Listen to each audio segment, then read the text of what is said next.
Shabbat Shalom amigos, mi nombre es José Otero, director del Ministerio Jaim. Le doy la bienvenida a este programa de lo simple a lo complejo que transmitimos por Teshuvah TV. Le doy gracias al Todopoderoso por darme la oportunidad de estar una semana más con ustedes. Una semana de estudio de Torah, una semana de aprendizaje, una semana de discipulado, de conocimiento y relación con el Santo Bendito. Es bueno estar aquí con ustedes amigos, es bueno compartir lo que aprendemos, es bueno hacer la función que hacemos dentro del cuerpo creyente. Nos sentimos sumamente agradecidos del Santo Bendito por la oportunidad que nos da. Porque ¿qué es el humano para que el Eterno se interese en él? ¿Qué es el humano para que él se preste a ayudarlo en este caminar? Y hoy amigos tenemos un tema muy interesante para compartir. Tenemos un libro nuevo que vamos a estar estudiando. Pero antes de hablar de ello, quiero anunciarles que nuestro sitio web es jaim.com. Amigos, tenemos para usted, para las personas que desean tener acceso a las notas y poder continuar estudiando el video, una vez que ven el video, poder seguir leyendo las notas y poder seguir aprendiendo un poco más de lo que hemos ya aprendido. En nuestra página web tenemos un enlace donde el video de lo simple a lo complejo también contiene el enlace para las notas, y esto lo va a ver en su pantalla ahora. Puede ver en su pantalla, como podrán, en la parte de lo simple a lo complejo van a ver las diferentes enseñanzas en videos y va a ver las notas de la parashá. Usted le va a dar clic a esa área y la página web le va a llevar a usted a ese enlace. Y va a poder ver aquí el enlace de números. Aquí está el enlace para accesar esas notas. Le va a dar al enlace y va a encontrar el formato. Y va a encontrar aquí las notas que tenemos para hoy. Lo va a poder ver en tipo PowerPoint. Va a poder mirar las notas y leerlo con detenimiento, y usted podrá así con nosotros estudiar, además de ver el video, estudiar las notas. Vamos a lo que nos corresponde hoy amigos. El tema que tenemos para hoy se titula Bamidbar, en el desierto somos formados. Antes de hablar antes de leer las notas y compartir con ustedes lo que hemos aprendido esta semana, quiero bendecir al Todopoderoso por darnos la oportunidad de estudiar su Sagrada Torah. Bendito eres tú, Adonai, nuestro Elohim, Rey del Universo, que nos ha santificado con sus mandamientos y nos diste el precepto de estudiar y poner por obra la palabra Torah. Por favor, oh Eterno, que las palabras de Torah sean gratas a nuestros oídos, nuestra boca y nuestros ojos, y que nuestros hijos y los hijos de nuestros hijos sean todos conocedores de Torah en Arda ella misma. Bendito eres tú, Adonai, donador de la Torah, que en el mérito de la sangre de nuestro Cordero, nuestro Señor Yeshua, el Mesías, sea rociado a cada uno de nosotros para santificación, y sean abiertos nuestros ojos para poder ver las maravillas de tu Torah, Adonai, Rey del Universo, y podamos aprender y conocer un poco más de ti, acercarnos a ti y unirnos a ti, para que tú vengas a ser morada junto con tu Hijo, como así está escrito en el Evangelio. En su nombre, Yeshua, te lo pedimos. Amén. Bueno amigos, vamos a lo que tenemos para hoy. Como les dije, el tema que tenemos para hoy se llama Bamidbar. En el desierto somos formados. Vamos a mirar a comenzar nuestra lectura de notas para que podamos avanzar y aprovechar bien el tiempo que tenemos. Esta semana comenzamos, como les dije, un nuevo libro que se titula Sefer Bamidbar, el libro de números o el libro del desierto. Este libro es llamado números por la cantidad de censos que contiene el mismo. Sin embargo, en su lenguaje hebreo, el libro es conocido como Bamidbar, que traducido es en el desierto. Esto porque este concentra su narrativa en exponer los sucesos ocurridos durante la jornada de Sinaí hasta las planicies del Moab. Luego de recibir las instrucciones con respecto al pacto renovado en Sinaí, pacto introducido luego del incidente del becerro de oro, porque es importante saber que antes del becerro de oro hubo un pacto y después del becerro de oro hubo otro pacto. Una vez listos, los israelitas se aprestan próximamente a iniciar su salida del monte Sinaí camino a la tierra prometida a sus padres. Pero para que esto ocurra, primeramente es necesario un censo. A Moisés se le ordena censar a los varones mayores de 20 años, aquellos que son aptos para pertenecer al ejército de Israel. En el texto hebreo, la palabra utilizada como ejército es la palabra sabá, palabra usada para referirse a huestes, personas organizadas para la guerra, soldados o ejército. Por orden del Eterno, Moisés habría de seleccionar a aquellos que están aptos para el llamamiento. Adonai le dice a Moisés que seleccione un representante de cada tribu para que sea la cabeza de su línea paterna. La suma de estos, los censados, representará al ejército del Eterno en el desierto. Tener esto en cuenta es sumamente importante para comprender muchos misterios contenidos en las Sagradas Escrituras. Los sabios de Israel enseñan que así como es arriba, así es abajo. Con esto nos dicen que las cosas creadas son sombras de realidades existentes en los mundos superiores. Un ejemplo de esto, para que ustedes vean cómo Hashem en esta parashá vamos a presentar un ejército, las huestes del Eterno. Vamos a ver esas huestes en los mundos superiores en el texto de Daniel 7, 9 al 10, donde dice: y estuve mirando hasta que fueron puestos tronos. Y sentó un anciano de días cuyo vestido era blanco como la nieve y cuyos cabellos eran como la lana purísima. Su trono era llamas de fuego y éste tenía ruedas de fuego abrasador. Un río de fuego corría y salía delante de él. Millares y millares lo servían y millones de millones estaban de pie ante su presencia. Entonces el juez se sentó y los libros fueron abiertos. Como podemos ver, vemos a millares de millares que lo servían. ¿Quiénes son esos millares? Los ejércitos de los cielos. Y en esta parashá leemos el conteo de estas huestes que acompañan al Eterno por el desierto, aquellos que escoltan a la presencia divina, camino a la tierra que será llamada luego Israel. La suma de todos los censados, la suma total de todos los censados alcanza los 603.550 según nos relata el texto de la Torá en Números. En un interesante texto sumamente misterioso de Cantar de los Cantares leemos sobre los valientes que escoltan la cama de Salomón y tiene una gran relación con el texto de esta parashá donde habla de los censados. Dice Cantar de los Cantares 3, 6 al 8. ¿Qué es lo que sube del desierto como columnas de humo? Perfumado con mirra e incienso y con todos los aromas del mercader. He aquí la litera de Salomón, escoltada por 60 valientes de entre los héroes de Israel. Todos ellos empuñan espada, expertos en la batalla. Cada uno tiene su espada sobre su muslo por los peligros de la noche. Según los sabios, este texto de Cantar de los Cantares con respecto a la cama de Salomón es el significado misterioso del contenido, o mejor dicho, es el significado del misterioso contenido en la función que habría de hacer los censados con respecto a escoltar la Shejiná hacia la tierra de Canaán. En este texto de Cantar de los Cantares, la cama de Salomón representa el lugar donde el esposo se une con la esposa y ambos se convierten en uno. No es casualidad leer a Pablo de Tarso hablar de la relación del Mesías con la congregación de creyentes como uno de esposo y esposa. Sobre esto él dice en Efesios 5, 31, 32: por esto dejará el hombre a su padre y a su madre y se unirá a su mujer y los dos vendrán a ser una sola carne. Grande es este misterio, pero yo digo esto con respecto al Mesías y la congregación. Según los sabios, es en Cantar de los Cantares donde leemos el lenguaje metafórico, la relación que tiene la presencia divina, en este caso el Mesías, porque el Mesías es el sentido, el significado de la idea de presencia divina. En otras palabras, la unción es adulte a la presencia divina con la congregación de Israel. Luego de hablar de esto, amigos, vamos a abundar ahora un poco más sobre la relación que tiene el libro de Números con la vida del creyente. Y para poder exponer esto, primero les presenté esto para que ustedes puedan ver cómo dentro del texto simple de la Torá hay muchas cosas complejas que nosotros no vamos a ver a simple vista primeramente, porque estamos leyendo el libro simplemente como un libro de historia. Pero si usted va leyendo los profetas y va leyendo los otros textos, va a encontrar que hay mucha revelación de lo que está detrás de la Torá. Ahora, vamos a hablar un poco del libro de Números con respecto a la vida del creyente y la relación que ésta tiene.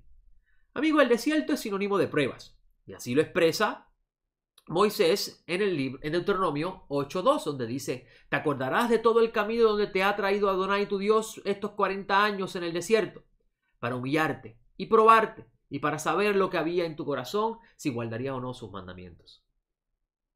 En Deuteronomio 8.16 dice: en el desierto te sustentó con maná que tus padres no habían conocido, a fin de afligirte y ponerte a prueba para hacerte bien en tu futuro. Interesante. Vemos en estos dos textos cómo primeramente el Eterno te lleva al desierto y te va a reducir, en el sentido de que te va a despojar de toda esa grandeza que tú pensabas que tenías antes de llegar al camino de Dios. Y te va a probar para ver qué es lo que hay en tu corazón, porque de la abundancia del corazón habla la boca. Y va al Eterno a ver si usted va a guardar o no sus mandamientos. En las pruebas es que estamos nosotros siendo formados, amigos. Y es interesante que en Deuteronomio también Moisés dice que la razón era de afligirnos y ponernos a pruebas para hacernos bien en el futuro. ¿Usted me está queriendo decir entonces, diría usted, José, me está queriendo decir que todas las pruebas que estoy viviendo tienen un propósito que es para bien? Sí, Pablo de Tarso lo enseña en sus cartas. Todas las cosas obran para el bien, para los que aman a Dios, para aquellos que son llamados conforme a su propósito, los cuales Él llamó, los escogió para ser igual a la forma de su Hijo, alcanzar la estatura del varón perfecto. Así que como podemos ver en estos dos textos de Deuteronomio, el desierto era un paso necesario en la formación de la nación de Israel en la narración bíblica.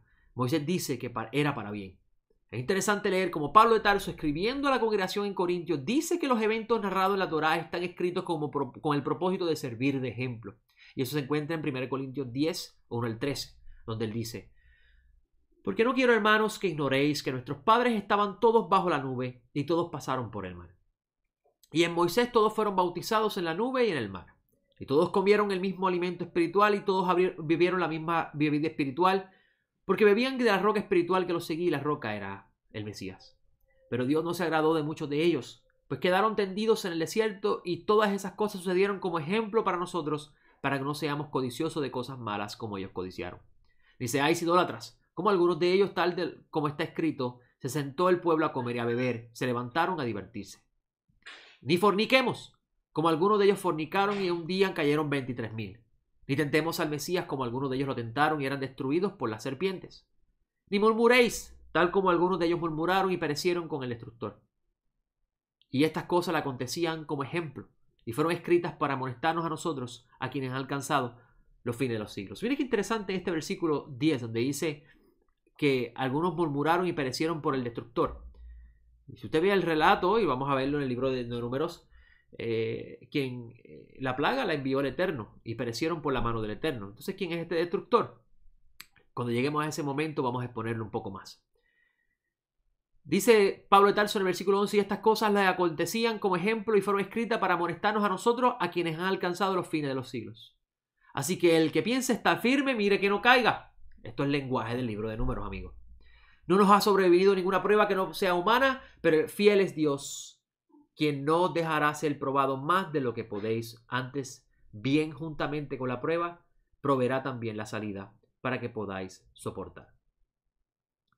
Como podemos ver, Pablo de Tarso veía la Torá como un manual para la vida del creyente, de aquel que camina las pisadas del Mesías, dicho en otras palabras, los que le obedecen.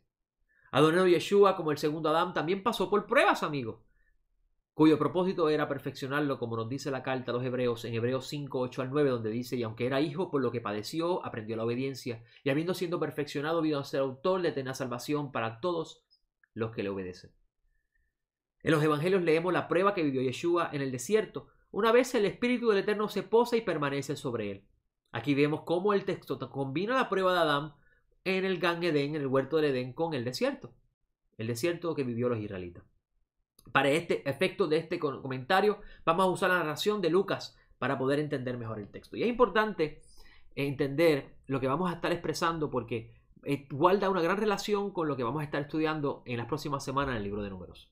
En Lucas 4, 1 al 13 dice: y Yeshua, lleno de Espíritu Santo, lleno de Ruach HaKodesh, regresó del Jordán y fue impulsado por el Espíritu al desierto. Y era tentado. La palabra tentado en griego es peirazo, que significa probar en el sentido de poner a prueba. Por tanto, la mejor traducción sería: y era probado por el diablo 40 días. Y no comió nada en aquellos días, terminados los cuales tuvo hambre. Miren qué interesante. Dice el texto que el Espíritu fue el que lo impulsó al desierto. Y Mateo dice en este texto, y voy a añadirlo aquí para que usted pueda tener mejor comprensión. En el capítulo 4 de Mateo dice: y entonces Jesús fue impulsado por el Espíritu a subir al desierto para ser tentado por el diablo. Sabemos ya que la palabra es probado. El Espíritu lo impulsa a él para ser probado. Pero ¿cómo es eso posible, amigo? Es importante comprender la función que va a hacer el Nahash en el plan del bendito. Porque si usted piensa que el Nahash existe por cuenta propia y que su rebelión en el pensamiento tradicional que tenemos es porque quiso usurparle a Dios el trono, usted está mal interpretando la idea y la función del Nahash. Dice el texto: y no comió nada en aquellos días, terminados los cuales tuvo hambre. Entonces el diablo le dijo: ya que eres hijo de Dios, di a esta piedra que se convierta en pan. Yeshua le respondió: está escrito, no solo de pan vivirá el hombre. Y elevándolo le mostró en una fracción de tiempo todos los reinos de la humanidad. Y le dijo el diablo: toda esta potestad y su gloria te daré, pues a mí me ha sido entregada y al que quiero la doy. ¿Cómo es posible que el Satán se atreva a decir que esto le fue entregado a él. ¿Quién se lo entregó y por qué se lo entregó? La respuesta y la comprensión mejor para estas palabras del Nahash lo vamos a ver en el texto de unas palabras de Pablo de Tarso. Pero antes de hablar de ellas, amigos, vamos a leer la otra parte que dice: si te postras pues y me adoras, será toda tuya. Pablo de Tarso, en una de sus cartas, dice la razón por la cual la tierra fue sujetada a vanidad. Miren lo que dice el texto. En capítulo 8 de Romanos, versículo 18, dice: pues considero que los sufrimientos del tiempo presente no son dignos de ser comparados con la gloria venidera que va a ser revelada en nosotros. Porque el profundo anhelo de la creación espera la revelación de los hijos de Dios. Porque la creación fue sometida a vanidad no por su propia voluntad, sino por la de aquel que la sujetó en esperanza. En otras palabras, fue el Eterno el que llevó a la creación a caer, a ser sometida a vanidad. Y esto es lo que va a hacer el Nahash. El Nahash tiene la función de probar a la persona si se va a envolver en los asuntos materiales de la vida o va a seguir el camino de lo espiritual. Y esto es importante, amigo, porque si no, usted pensará lo que lamentablemente se ha comprendido con respecto al Nahash. Entonces dice el texto. Vamos a continuar leyendo el texto de Pablo de Tarso. Dice el versículo 21, de que también la creación misma será libertada de la esclavitud de la corrupción a la libertad gloriosa de los hijos de Dios, porque sabemos que toda la creación gime a una y sufre dolores de parto hasta ahora. Interesante, la creación también espera ser libertada, porque le fue sujetada a la vanidad, y el rey de la vanidad, el que está encargado de este departamento en el plan del Santo Bendito, se llama el Nahash, el que va a llevar a la persona a perder su mirada de las cosas espirituales y lo va a llevar siempre a lo material, a lo pasajero, para que pierda el enfoque de para qué camina en este mundo. Cuando estudiamos el libro de Derech Hashem, que comenzamos el 24 de mayo a las 8 de la noche, en los que se inscribieron, van a estar recibiendo notificaciones próximamente. Cuando estudiemos el libro de Derech Hashem vamos a estar entendiendo mucho mejor esto y vamos a ver la relación que tiene esto con las palabras de Tarso, de Pablo de Tarso y las enseñanzas de Adonai Yeshua. Yeshua le responde al Nahash: está escrito, ante el Señor tu Dios te postrarás y solo a él servirás. Lo llevó entonces a Jerusalén y lo puso en pie sobre el pináculo del templo y le dijo: ya que eres hijo de Dios, échate aquí abajo, porque está escrito, a sus ángeles dará encargo acerca de ti para que te cuiden. Miren qué interesante que todo eso está ocurriendo en el desierto. Y la primera prueba habla de carencia. Tuvo hambre. La carencia impulsa a la persona a hacer algo para llenar esa necesidad. Y esa acción puede ser una incorrecta. Puede ser una que vaya en contra de la voluntad de Dios. Y por eso Adonai Yeshua nos enseña que si estás viviendo una escasez que está relacionado al asunto del hambre, debes entender que esto debe ser por un propósito, porque Adonai Yeshua mismo dice en una de sus enseñanzas que no se preocupe por lo que va a comer y vestir, porque el Padre tiene conciencia de todo esto y no nos va a dejar desprovisto. Entonces él, teniendo eso en su mente, claramente, si tiene hambre, alguna función tiene este momento de escasez en el plan del Santo Bendito, en la formación del Mashiach. Y es interesante que también le muestra los reinos, y Yeshua fue ungido, es del linaje de David, por tanto él hereda el reino de Israel, porque le fue entregado a él. El Padre se lo asignó desde antes de la fundación del mundo. Pero miren qué interesante, el Nahash se lo ofreció ahora. Puedes tener esto ahora. ¿Por qué esperar pasar por el desierto? ¿Por qué esperar lo que tu Padre quiere hacer contigo? Recíbelo ahora. Y Yeshua le dice: solo al Señor tu Dios vas a servir. En otras palabras, hasta el propio Hijo está reconociendo que la función que Él va a hacer dentro del reino de los cielos es para el propósito del Santo Bendito. Entonces dice que el Nahash lo llevó a Jerusalén y lo puso en el templo y le dijo: tírate hacia abajo, que va a enviar tus ángeles a cuidarte. En otras palabras, pon tu vida en peligro, que de todas formas Dios siempre te va a cuidar, porque si eres su hijo, de seguro no va a permitir que nada te pase. Esto es un gran ejemplo para nosotros, una gran enseñanza para nosotros, porque pensamos en este mundo que envolvernos en asuntos riesgosos Dios nos va a cuidar y nada nos va a pasar. Y eso es tentar la autoridad y el poder de Dios. Ahora, continúa diciendo en el versículo 12, Yeshua respondió y le dijo: dicho está, no tentarás al Señor tu Dios. Y habiendo acabado toda prueba, el Satán se apartó hasta un tiempo oportuno. Quiere decir que las pruebas no habían terminado ahí. Ahora, ¿qué relación, amigo, tiene la prueba de Adán con las pruebas que vivieron los israelitas en el desierto? ¿Qué relación puede tener esta prueba de Adán en el huerto del Edén con las pruebas que vivieron los israelitas en el desierto?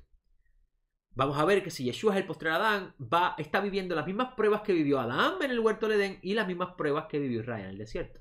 Porque Israel también es llamado Adán. Y lo vamos a ver más adelante. Adán, es decir, el ser humano, fue creado con el propósito de alcanzar la meta de ser semejante a Elohim. En el libro de Hashem vamos a hablar sobre eso. Ser semejante a Elohim es sinónimo de ser juez en el sentido de la puesta en práctica de la justicia y el derecho. Tener similitud de forma. Así como el Eterno es justo, el humano es justo. Así como el Eterno es bondadoso, el humano es bondadoso. Pero para que eso alcance su plenitud, es necesario también que el humano sufra una transformación. Porque por causa de la caída de Adán, el humano perdió su cuerpo glorioso. Y por eso el Santo Bendito, a través del Mesías, prometió una restauración del cuerpo, la vasija, donde el ser humano puede expresar la imagen del Santo Bendito que está en el alma. Así que, dicho en otras palabras, cuando el Santo Bendito dice que quería hacer el humano ser semejante a Elohim, es ser sinónimo de ser juez en el sentido de la puesta en práctica de la justicia y el derecho. Y por eso que el Santo Bendito, cuando dice en el libro de Génesis que hizo al humano a su imagen, o mejor dicho, ideó al humano a su imagen y semejanza, pero lo hizo a imagen y dejó la semejanza en stand-by, como diríamos en Puerto Rico, la intención de esto era para que ellos se multiplicaran, fueran fructíferos, llenaran toda la tierra y la sojuzguen y dominen sobre todo lo creado, así como Elohim domina sobre todo lo creado. Y esto es importante, amigos, porque en la medida que vayamos enseñando de los diferentes rostros del Mesías, uno de los rostros es el rostro de Adán, y él va a expresar lo que función que tiene que hacer Adán. Y es importante saber que el Mesías tiene muchos rostros. Profeta, apóstol, anunciador de buenas nuevas, tiene muchos rostros, es hijo de Dios. Muchos rostros, amigos, pero eso lo abundaremos en otro momento. Así que cuando el Eterno quiso que el humano fuera semejante a él, en otras palabras, el Eterno lo que quería es que el humano fuera su representante. Y para llegar a ello era necesario que pasara por el proceso de la prueba. Aquí entra en escena el Nahash. El Nahash fue creado con la intención de poner a prueba la fidelidad de los seres humanos a Dios. El mejor ejemplo para entender la función que hace el Nahash es el relato de la vida de Job. En el libro de Job leemos cómo el Satán le ha dado permiso para probar la fidelidad de Job. Al final de toda su prueba podemos ver cómo Job tiene una cercanía mayor en su relación con el Eterno. Y este es el significado de Job 42:5. De oído te había oído, pero ahora mis ojos te ven. ¿Qué significa esto? Job tenía conciencia de Dios. Ofrecía sacrificios, era un hombre que conocía al Dios de Abraham, Isaac y Jacob. Pero Job no tenía una relación de cercanía como la logró tener luego del proceso de la prueba larga que vivió. Job lo perdió todo. Perdió sus hijos, perdió sus propiedades, perdió su familia, le dio una enfermedad en la piel. En otras palabras, el Eterno le afectó todo lo físico. Por eso es que le dicen a Nahash, no te doy permiso que le toque su alma. Le afectó todo lo físico. Para probar a ver si Job iba a guardar fidelidad con el Santo Bendito. Si iba a serle fiel a él. Y es sumamente interesante, amigos, que al final del libro vamos a ver que Job reconoce la grandeza de Dios. Y ahora Job puede decir, lo conozco. Mis ojos te ven. Antes había oído de ti, pero ahora tengo una relación de cercanía contigo porque eso es lo que significa mis ojos te ven. En Ezequiel leemos, amigos, cómo Israel es llamado Adán. Ezequiel 34:21 dice, y vosotros ovejas mías, ovejas de mi rebaño, hombres sois. La palabra hombre sois en hebreo es Adam Atem. Y yo soy vuestro Dios, dice Adonai. Es interesante cómo el Eterno le dice a Israel Adam, lo llama Adam. Y los sabios de Israel dicen que Israel fue llamado y escogido por el Santo Bendito para hacer la función de Adán. Israel, con esto dicen ellos que Israel fue llamado a ser juez. Otro de los significados de Elohim. Elohim significa gobernador, autoridad y juez. Para que podamos entender mejor la idea, necesitamos ver el papel que jugó Moisés en el evento de las plagas de Egipto. A Moisés el bendito, con respecto a la función que haría ante el faraón, le dijo en Éxodo 7:1, entonces dijo el Eterno a Moisés, he aquí te he puesto como Elohim ante el faraón y tu hermano Aarón será tu profeta. Qué interesante, el Eterno le da la función a Moisés de Elohim. Y si usted ha entendido lo que hemos expuesto anteriormente, va a entender lo que va a significar esta posición con respecto al llamamiento a Moisés. Moisés fue el que juzgó al faraón por no dejar ir al pueblo de Egipto. Y en los Salmos leemos cómo Israel es llamado Elohim por el Eterno. Y este es el mismo texto que en este mismo texto vamos a ver lo que significa ser Elohim. Y es interesante porque en Génesis dice que Elohim dijo, hagamos al hombre a nuestra imagen y semejanza. Y lo hizo imagen, pero a semejanza no lo hizo. Y esto porque tenía un propósito futuro. En Salmo 82, 1 al 8 dice, Elohim se levanta en la sinagoga de los jueces. En medio de los jueces juzga. ¿Hasta cuándo juzgaréis justamente y levantaréis el rostro de los malvados? ¿Se ha preguntado usted quién es esta sinagoga de los jueces? Claramente se está refiriendo al pueblo de Israel. Defender al débil, ahora vemos la función que tenían que hacer. Y al huérfano. Hacer justicia al afligido y al pobre. Rescatar al afligido y al necesitado. Librarlo de la mano de los impíos. Pero no saben ni quieren entender. Siguen andando en tinieblas, en oscuridad, en ignorancia. Tiemblan todos los simientes de la tierra. Yo dije, dioses sois, Elohim, es la palabra hebrea, y vosotros todos hijos del Altísimo. Sin embargo, como hombres moriréis. Como cualquiera de los príncipes caeréis. Levántate, oh Eterno, y juzga la tierra, porque tú eres el dueño de todas las naciones. Este mismo texto lo usó Yeshua como defensa cuando intentaron apedrearlo por decir que él y el Padre son Ejad. Uno en el sentido de unidad. Para poder entender el uso que él le da, es necesario leer el contexto. Vamos a ver en Juan 10, 22 al 23, donde dice el texto, llegó entonces la dedicación a Jerusalén, esa es la fiesta de Hanukkah, y era invierno. Yeshua se paseaba en el templo, en el pórtico de Salomón. Entonces los rodearon los judíos y les decían, ¿hasta cuándo nos turbarás el alma? Dinos claramente si tú eres el Mesías. Ya usted ve que ellos querían que Yeshua se revelara si eres o no eres el Mesías. Tenían una cierta duda, ¿es o no es? Parece ser, pero no es, no sé. Había una confusión. Y ellos le dicen, por favor, nuestra alma está turbada, revélanos si tú eres el Mesías. Y Yeshua le respondió, os lo dije y no lo creíste. Las obras que yo hago en el nombre de mi Padre, estas dan testimonio de quién yo soy. Pero vosotros no queréis, porque no sois mis ovejas. Mis ovejas oyen mi voz, y yo las conozco y me siguen. Y yo le doy vida eterna, y no perecerán jamás. Y nadie las arrebata de mi mano. Lo que me ha dado el Padre, lo que me ha dado mi Padre es mayor que todas las cosas, y nadie puede arrebatarlo de la mano de mi Padre.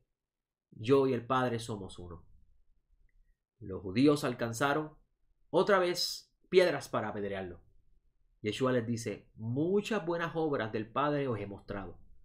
¿Por cuál de ellas me apedreáis? Le respondieron los judíos, por buena obra no te apedreamos, sino por blasfemia, y porque tú, siendo hombre, te haces Dios. Como podemos ver, los presentes querían que Yeshua claramente les dijera si él era el Mesías. Término que Juan en su evangelio asocia con el concepto hijo de Dios. Es decir, aquel que viene de los mundos superiores. En Juan 20, 30-31 vemos la razón por la cual Juan escribe ese evangelio. Dice el texto, hizo además Jesús muchas otras señales en presencia de los discípulos, las cuales no están escritas en este rollo. Pero estas han sido escritas para que creáis que Jesús es el ungido, el Mashiach, el Hijo de Dios, y para que creyendo tengáis vida en su nombre. Como podemos ver claramente que la intención de Juan al escribir su evangelio era mostrarle a los lectores que Yeshua es el Mashiach, un término asociado con la idea de ser rey de Israel y ser el Hijo de Dios. Y es interesante que Yeshua, en este relato de Juan, él no quería revelar abiertamente su identidad. Y al no querer revelarle directamente su identidad, Yeshua utiliza muchas ideas para poder presentar su identidad, pero sin hacerlo abiertamente. ¿Por qué? Porque la misión del Mesías en su primera venida no era para revelar su identidad, porque si fuera a revelar su identidad vendría de los cielos con la gloria del Padre. Pero él vino en un burrito, humilde, naciendo como nosotros, para poder hacer la función que le fue encomendado, como está escrito en los profetas y en la Torá. Ahora, es importante que Juan está centrando el propósito de su libro en revelarnos un aspecto del misterio del Mesías en este texto que estamos leyendo de Juan, y es que Él es uno con el Padre. Ahora, al decir esto, los presentes lo acusan de hacerse a sí mismo Dios, Elohim. A lo que Yeshua responde recordándole que Adonai llamó a los líderes de Israel Elohim. Y es el texto que leímos de Salmo 82. Los que estaban presentes, por lo que estaba diciendo Yeshua, lo estaban acusando de él querer ser igual a Elohim. Pero es interesante que Yeshua le responde a ellos con algo que aparece en la Escritura, que vamos a desmenuzar hoy, vamos a poder ver mejor. Y vamos a entender por qué él utiliza esto para poder centrarse, para poder presentar la idea de ser el Hijo de Dios en el contexto del pensamiento de Juan. Yeshua le responde a los líderes de Israel de la siguiente forma. En Juan 10, 34, 36 dice, Yeshua le respondió, ¿no está escrito en vuestra ley, yo dije, dioses sois? Si llamó dioses a aquellos a quienes la palabra de Dios llegó, y la escritura no puede ser quebrantada, ¿a quién el Eterno le dijo dioses? Está citando el texto de Salmo 82.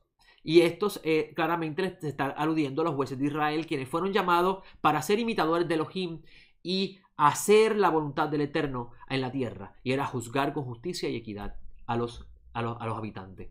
Y bien interesante, si el Eterno llama a ellos Elohim y la Torah no puede ser quebrantada, al que el Padre santificó, dice Yeshua, y envió al mundo, vosotros decís blasfemia porque dije soy hijo de Dios. Bien interesante. Yeshua está utilizando un principio rabínico muy interesante. Ahora, es importante recordar que el Mesías es la cabeza de la creación. Y es interesante notar cómo Yeshua llama a los salmos ley, Torah. Es un detalle muy importante porque nosotros pensamos que solamente la ley en el sentido del pensamiento judío es los 5 libros de Moisés, pero Yeshua vemos claramente que llama toda la escritura la Torah. Y para el tiempo de Yeshua todavía los escritos apostólicos, el Nuevo Testamento que nosotros llamamos, no existía. Ahora, Yeshua aquí está queriendo decir por medio del uso de un principio rabínico llamado Kal Vaomer, que yo lo explico de esta forma, es este principio que dice que si esto tiene peso ante el Eterno, ¿cuánto más esto? Y lo vas a ver mucho en toda la escritura. En algún momento en otro estudio explico mejor el concepto para que usted pueda entenderlo y pueda verlo, visualizarlo mejor en la escritura. Utilizando el principio Kal Vaomer, Yeshua le dice lo siguiente: si a aquellos a quienes se le entregó la Torah, Dios le llamó Elohim, jueces, ¿cuánto más a aquel a quien el Padre separó? Y es una buena pregunta, ¿cuándo lo separó? Porque la palabra santificar alude a separar. ¿Cuándo el Eterno lo santificó? ¿Cuándo lo separó? Y lo envió al mundo. ¿Cuánto más a aquel que el Padre separó y envió al mundo? En otras palabras, si ustedes, que son simples seres humanos, el Santo Bendito los llamó a ustedes para ser Elohim, ser sus representantes en la tierra, ¿cuánto más aquel que viene de los mundos superiores y apareció aquí en la tierra? ¿Está él blasfemando? Claro, se le hacía difícil a ellos entenderlo porque claramente ellos esperaban el Mesías venir con las nubes del cielo. Y el Mesías no vino con esa función en su primera venida porque tenía que hacer un trabajo más importante que el de venir en las nubes del cielo. Tenía que redimir al Adán. Así que aquí vemos, en estas palabras que le he mencionado, otra revelación adicional que Juan nos presenta con respecto al misterio del Mesías. Ahora, podemos ver en el texto de Salmos y las palabras de Yeshua la función que habría de ser Israel. Pues fue a esto a quienes llegó la Torah de Dios, fue a ellos a quienes les llegó la Escritura. Amigos, el proceso de la formación es un elemento esencial para el discípulo que busca ser igual a su maestro. El maestro le enseñó la Torah, el Santo Bendito le enseñó la Torah a Israel.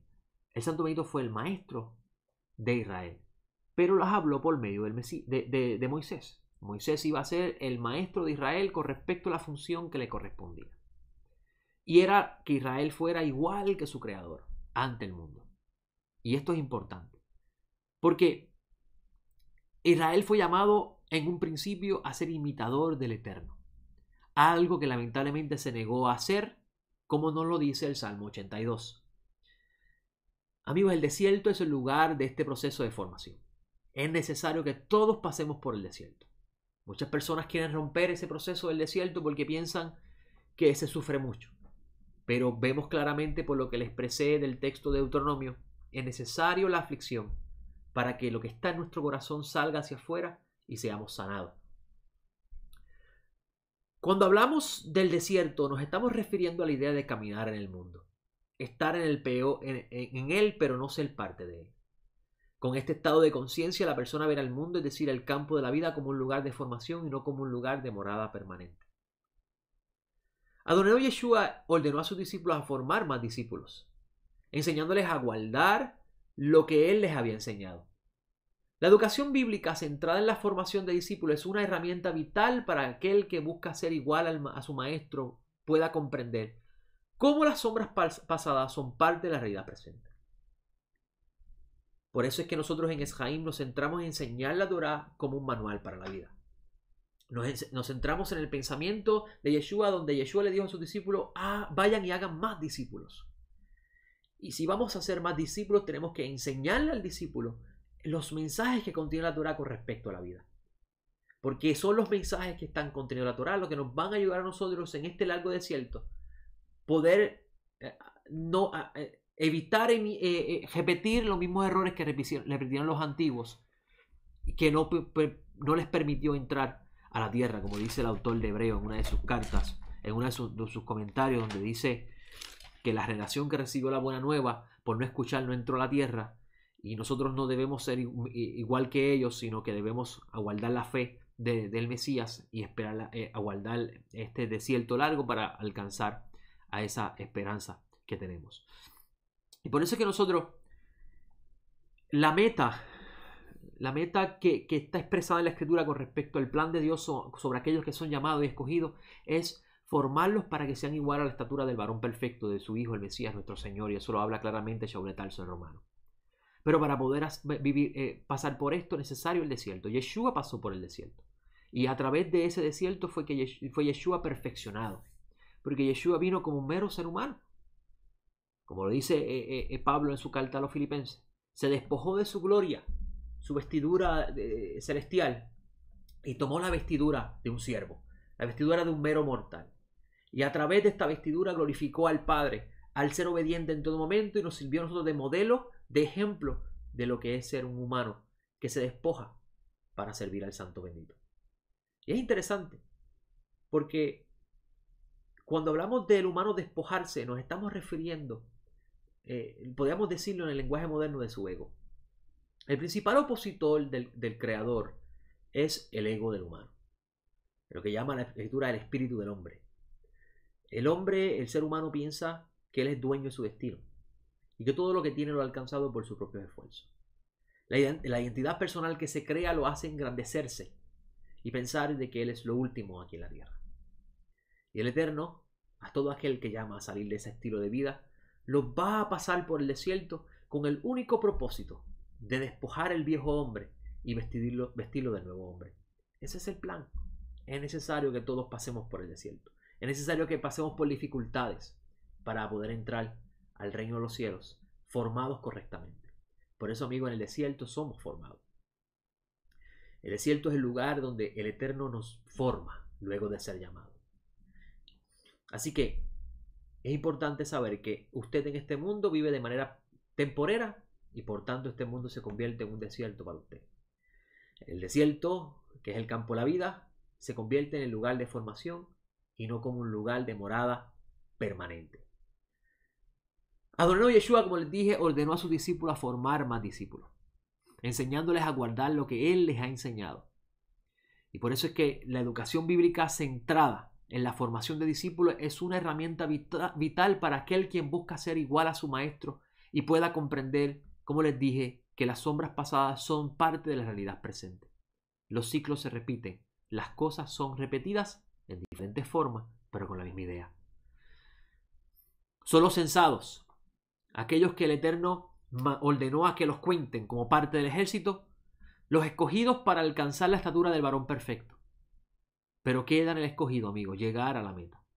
Renunciando al mundo y sus placeres es el primer paso, que es sinónimo de salir de Egipto. Y caminar por el desierto es sinónimo de vivir en el mundo, pero no ser parte de él.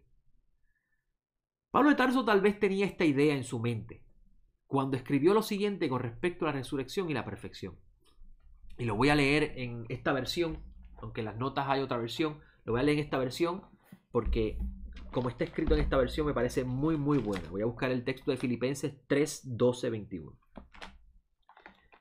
Filipenses 3, 12, 21. Dice el texto. Y es importante el versículo 11, donde habla de lograr la resurrección de los muertos, de llegar a esa esperanza de la resurrección de los muertos, donde lo incorruptible se va a despojar y va a venir, lo corruptible se va a despojar, se va a perder y va a venir lo incorruptible, va a venir la vestidura gloriosa, para que entonces el plan del Eterno de imagen y semejanza alcance su mayor plenitud y sea nosotros formados a igual que Yeshua, alcanzar esa imagen. Y eso lo habla claramente los discípulos. Dice el texto con respecto, Pablo hablando posiblemente sobre esto en el versículo 12 del capítulo 3, dice: no pretendo decir que haya conquistado la meta. ¿Y cuál es la meta? La meta es entrar a la era mesiánica, entrar a la tierra que está representado por el reino del Mesías y la resurrección de los muertos. Dice: o conseguido la perfección. La perfección es la estatura del varón perfecto. Pero me esfuerzo a ver si la conquisto, por cuanto yo mismo he sido conquistado por Cristo Jesús, por Yeshua el Mesías. Yo, hermanos, no me hago ilusiones de haber conquistado la meta. En otras palabras, lo de Tarso dice: tú no puedes sentirte confiado de que ya lo alcanzaste, porque ese exceso de confianza te puede traer un problema. Eso sí, olvidando lo que he dejado atrás, ¿qué dejaste atrás? Tu antigua manera de vivir. Me lanzo de lleno para conseguir lo que está delante. ¿Por qué yo camino en el desierto? ¿Qué tengo en mente? Tengo en mente ver a mi Señor y entrar en su reino. Y corro hacia la meta, hacia el premio al que Dios me llama, desde lo alto por medio de Yeshua el Mesías. Esto deberíamos pensar los que creemos maduros en la fe. Y esto es un mensaje para los maduros en la fe, amigos, porque los que están en la leche están todavía aprendiendo los rudimentos necesarios para el crecimiento, para que entonces puedan ellos a caminar en madurez. Esto es sinónimo de Sinaí. Llegas a Sinaí como niño y comienzas a recibir la educación que está relacionada con la entrega de la Torá en Shavuot, la educación básica de la fe, y luego vas a partir al desierto para alcanzar la madurez. Y esto es importante, amigo. Y si piensa de modo diferente, dice Shaul de Tarso, que Dios le haga ver claro también esto. En todo eso, permanezcamos firmes en lo que hemos logrado. Imiten mi ejemplo, hermanos, y fíjense en quienes nos han tomado como norma de conducta. Como ya les advertí muchas veces, y ahora tengo que recordarles con lágrimas en los ojos, muchos de los que están entre ustedes son enemigos de la cruz del Mesías. Su destino es la perdición, su Dios el vientre. ¿Ves? Todo lo opuesto a lo que es la meta. Se enorgullecen de lo que deberían ser avergonzados y solo piensan en las cosas de la tierra. Espero que estén entendiendo lo que estoy transmitiendo, amigo. Nosotros, en cambio, somos ciudadanos del cielo, de donde esperamos como Salvador a Yeshua el Mesías, el Señor. Él transformará nuestro frágil cuerpo en un cuerpo glorioso como el suyo, en virtud del poder que tiene para someter todas las cosas. Por tanto, hermanos míos queridos, a quienes extraño tanto, ustedes, hermanos queridos, que son mi alegría y mi recompensa, manténgase firme en el Señor. Por eso es que cuando estudiamos, amigos, las Sagradas Escrituras como un manual para la vida y pensamos, nos convertimos en discípulos, porque está en ustedes decidir si es discípulo o no del Mesías. Y ser discípulo del Mesías es recibir la educación de las enseñanzas del Maestro sentados en el conocimiento de la Torá. En otras palabras, aquellos que van a enseñar el Mesías lo tienen que enseñar correctamente. Y la Torá es el fundamento para esa revelación del mensaje del Mesías. Los que deciden ser discípulos del Mesías, los que deciden caminar en el camino del Maestro, tienen que estar dispuestos a dejar todo atrás. Dejar la antigua manera de vivir, despojarse de los placeres de la vida y buscar la gloria del Santo bendito.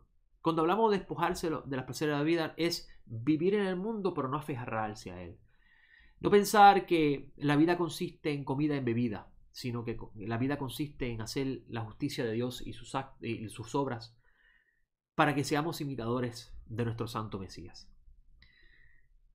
¿Qué relación tiene todo lo que hemos hablado hoy con el desierto y las huestes del Todopoderoso?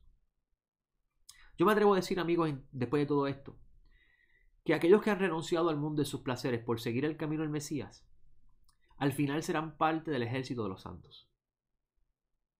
En otras palabras, son contados para escoltar al rey de regreso a casa. Es interesante, amigos, porque esto nos lleva a cambiar la visión de lo que realmente estamos haciendo. Esjaim entiende que hay una necesidad grande de discipular, de enseñar a las personas el camino de Dios. Y por eso es que estamos trabajando en esa meta. Estamos cogiendo las parashot, estamos viendo el mensaje para la vida, para que las personas puedan aprender cada semana algo nuevo y puedan aplicarlo en su vida. Aguardando, pensando que esto simplemente es un campo de formación y esperando la revelación del reino del Mesías y su gloria, el lugar donde entonces recibiremos la recompensa por el trabajo que hacemos. Y es bien interesante porque muchas personas dicen, no, pero es que la salvación no es por obra. Claramente, la salvación es por obra. No estamos hablando aquí de la salvación. La salvación de las almas, la entrada a la era mesiánica es un regalo de Dios. Pero los premios que vienen tras de ella, la recompensa, eso está en las manos del Santo Bendito, dárselo a aquel que haya hecho un esfuerzo grande en este mundo, de despojarse de lo pasajero y envolverse en lo eterno. Y es interesante. Yeshua dice en el capítulo 16 de Mateo, versículo 27. Voy a leer el 26. ¿Qué provecho sacará el hombre si gana todo el mundo, pero mallogra su alma? En otras palabras, afecta, daña su alma. ¿O qué dará el hombre a cambio de su alma? Vemos la relación hombre y alma. En otro momento voy a estar enseñando lo que es un ser humano de la perspectiva de la Biblia y cómo podemos entender mejor que usted no es un alma que vive en un cuerpo, como le he enseñado, o un cuerpo que tiene alma, sino usted es un ser humano a consecuencia de un cuerpo que recibió un alma y nació un ego, una identidad personal que se llama yo. Y ese yo tiene su nombre, y ese nombre es el espíritu del hombre, que entonces va a construir en base al cuerpo y al alma que tiene su realidad. Y esa construcción de la realidad va a afectar su cuerpo y va a afectar su alma. Pero si se envuelve en el camino del eterno y es muriendo a sus deseos personales que están expresados en su yo, entonces el alma va a expresar la imagen divina a través del cuerpo y el cuerpo va a haber hecho su función en el tiempo que le fue designado. Espero que en este resumen haya entendido lo que quiero transmitir con respecto a la idea. Y es interesante porque Yeshua dice, ¿qué saca el hombre si gana todo el mundo? Es decir, si se envuelve en los asuntos de la vida, pero su alma se perdió, en el sentido de que recibió un alma pero no le sacó frutos a ella, no le dio buen uso. El alma tiene la función de hacer las obras del Eterno aquí en la tierra para que a través del alma el cuerpo brille para la gloria del Santo Bendito. Y dice el Mesías, el Santo Mesías, en el versículo 27, Yeshua dice, porque el Hijo del Hombre está al venir con la gloria de su Padre, con sus ángeles. Y entonces recompensará a cada uno según su conducta. Es interesante, porque pensamos que somos salvos y ya no tenemos que hacer nada, nos sentamos en nuestra casa, esperamos que suene la trompeta y se acabe todo esto. Pero vemos claramente por las palabras de Adoneno que una vez que fuiste salvado, y fuiste salvado de tu esclavitud, amigo, una vez que fuiste salvado, usted ahora va a decidir si se sienta a esperar o va a poner sus pies y va a seguir al Cordero donde quiera que va, que es el modelo de los 144,000. Y usted va a trabajar para el reino de los cielos. Y trabajar para el reino de los cielos es utilizar el alma correctamente en la función que le fue encomendada y es expresar la imagen divina aquí en la tierra. Luego, el Mashiach cuando venga va a recompensar a cada uno según se condujo en el mundo. Espero en el Santo Bendito que hayan podido entender la enseñanza que hemos dado hoy y cómo el desierto es este escenario para este lugar de formación, amigos. Les quiero recordar que nuestro sitio web es esjaim.com. Están nuestras notas de esta clase. Usted puede entrar a nuestra página web y puede darle al enlace donde va a encontrar las notas. Estamos haciendo eso a partir del libro de números, porque deseamos que usted pueda seguir repasando, no simplemente ver el video, sino repasarlo, o pueda ver las notas y lo que hemos hablado y pueda usted estudiar un poco más. Si tiene duda o pregunta, puede entrar a nuestra área de contacto, escribirnos libremente, que con gusto le vamos a estar respondiendo. En nuestro sitio web estamos anunciando un curso que estamos dando el 24 de mayo para todo aquel que se quiera inscribir. 2 días antes vamos a cerrar el aula porque queremos enviarle los enlaces. Y el libro que vamos a estar estudiando es sumamente importante para ayudarlos a usted a ver la Torá como un manual para la vida. Un manual que los instruye. Como dice Shaul de Tarso, que la Torá es el pedagogo, el tutor que nos guía hasta el Mesías. Y esto es importante porque si usted no entiende lo que quiere decir Shaul con esto, vamos a mal utilizar el libro. Espero en el Santo Bendito que hayan podido disfrutar hoy nuestras enseñanzas. Mi nombre es José Otero, director del Ministerio Eshaim, y usted acaba de ver con nosotros y escuchar nuestra enseñanza con respecto al libro de Números en nuestro programa de lo simple a lo complejo. Espero en el Santo Bendito que tengan excelente Shabbat, que tengan excelente día. Shalom.